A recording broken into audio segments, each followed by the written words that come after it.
राधे।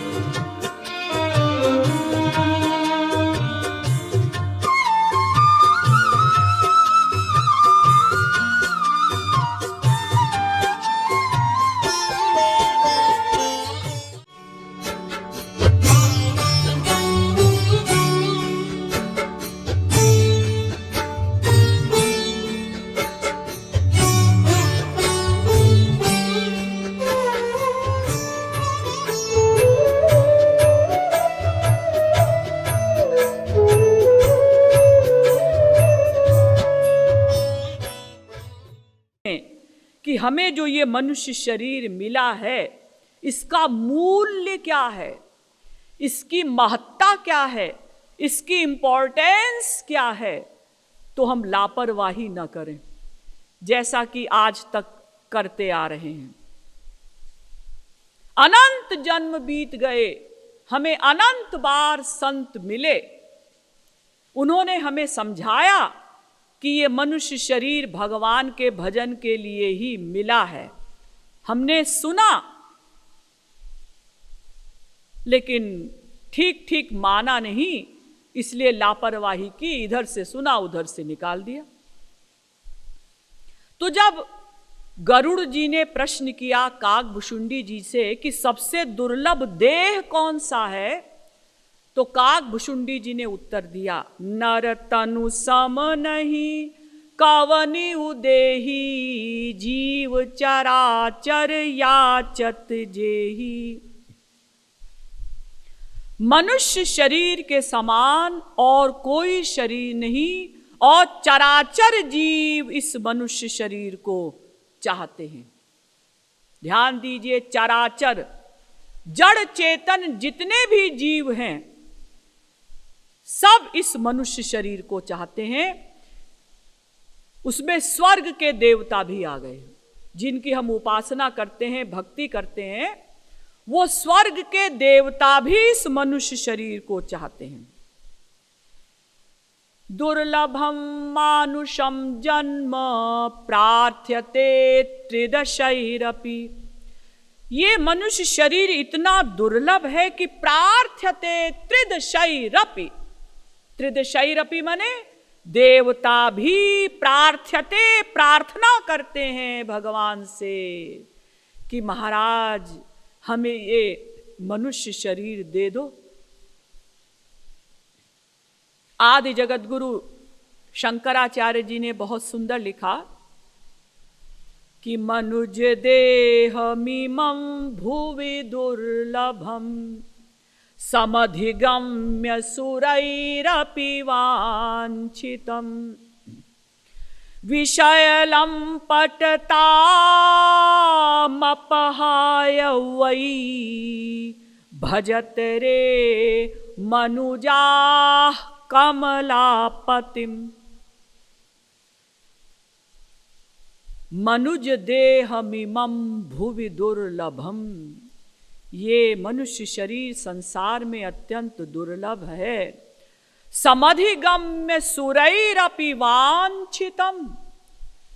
सुरैरपि वाञ्छितम्, देवताओं से भी वांछित इस शरीर को प्राप्त करके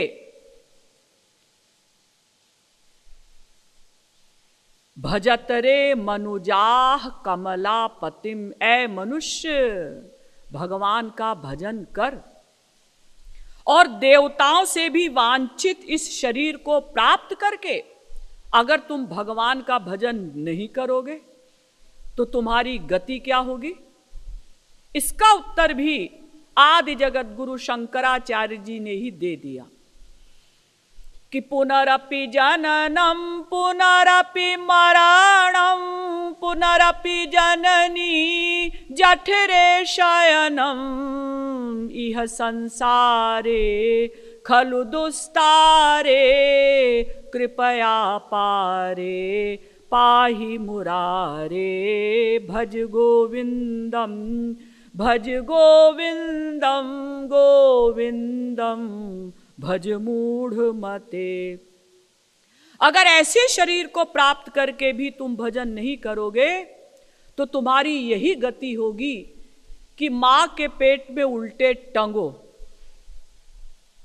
फिर पैदा हो, फिर मरो, फिर मां के पेट में उल्टे टंगो, फिर पैदा हो, फिर मरो। आपको पता है स्वर्ग में बैठे हुए देवता वहां क्या करते हैं? एक संत ने बताया, गायन्ति देवाः किल गीतकानि धन्यास्तु ये भारत भूमि भागे। स्वर्ग में बैठे हुए देवता उन मनुष्यों के भाग्य की सराहना करते हैं जिनको भारतवर्ष में मनुष्य रूप में जन्म लेने का सौभाग्य प्राप्त हुआ है। तुलसीदास जी भी कहते हैं कि बड़े भाग्य मानुष तनु पावा, सुर दुर्लभ सदग्रंथ निगावा। जिनको मनुष्य शरीर मिला है उनके बड़े भाग्य हैं। क्यों? क्योंकि तो सुर दुर्लभ है, देवताओं के लिए भी दुर्लभ है ये मनुष्य शरीर। आप कहेंगे ये बात कुछ समझ में नहीं आई कि स्वर्ग के देवता भी ये मनुष्य शरीर चाहते हैं। अजी अभी तक तो हमने यही सुना था कि मनुष्य देवताओं की भक्ति करते हैं, और वेदों में भी देवताओं की भक्ति वर्णित है। वेद भगवान के वाक्य हैं, यानी भगवान ने भी इशारा किया है कि देवताओं की भक्ति करनी चाहिए। फिर क्या कारण है कि ये स्वर्ग के देवी देवता मनुष्य शरीर चाहते हैं? क्योंकि अगर शरीर देखा जाए तो देवताओं का शरीर दिव्य होता है, यानी पंच महाभूत का बना हुआ नहीं होता, अपितु तेजस होता है। उनके शरीर से इतनी खुशबू निकलती है कि अगर कोई भी स्वर्ग का देवता यहां आकर खड़ा हो जाए तो जितने आप यहां बैठे हैं या तो आप बेहोश हो जाएंगे या मर जाएंगे। उस खुशबू का जो आनंद है उसको आप सहन नहीं कर सकेंगे। देवताओं का शरीर पृथ्वी से ऊपर रहता है, उनकी आंखों की पलकें नहीं भजती, उनके शरीर से किसी भी प्रकार की गंदगी नहीं निकलती, उनको भूख और प्यास नहीं लगती, उनके शरीर की छाया नहीं होती। ऐसा शरीर पाकर भी नवद्वार से युक्त, रोम रोम से गंदगी निकलने वाले इस मनुष्य शरीर को देवता क्यों चाहते हैं? दूसरा विचारणीय विषय यह भी है कि देवताओं की ज्ञान एवं क्रिया शक्ति भी मनुष्यों से करोड़ों गुना अधिक होती है। पशु पक्षियों से तुलना करते समय हम कह सकते हैं कि सबसे अधिक ज्ञान मनुष्य के पास है, बिल्कुल ठीक, लेकिन देवताओं के ज्ञान के सामने मनुष्य का ज्ञान कुछ नहीं। सोचिए, सरस्वती बृहस्पति जो ज्ञान की अथॉरिटी हैं, सीमा हैं, कौन मनुष्य पैदा हुआ है आज तक महापुरुषों को छोड़कर जो इनके ज्ञान की टक्कर ले सके? ज्ञान तो देवताओं के पास टॉप का है। हम लोगों ने इतने प्रकार के हथियार बनाए, बम बनाए, परमाणु बम, न्यूट्रॉन बम, हाइड्रोजन बम। क्या हमने कोई ऐसा हथियार बनाया कि हम जिसको चाहें वही मरे, उसके पास वाला न मरे? ना।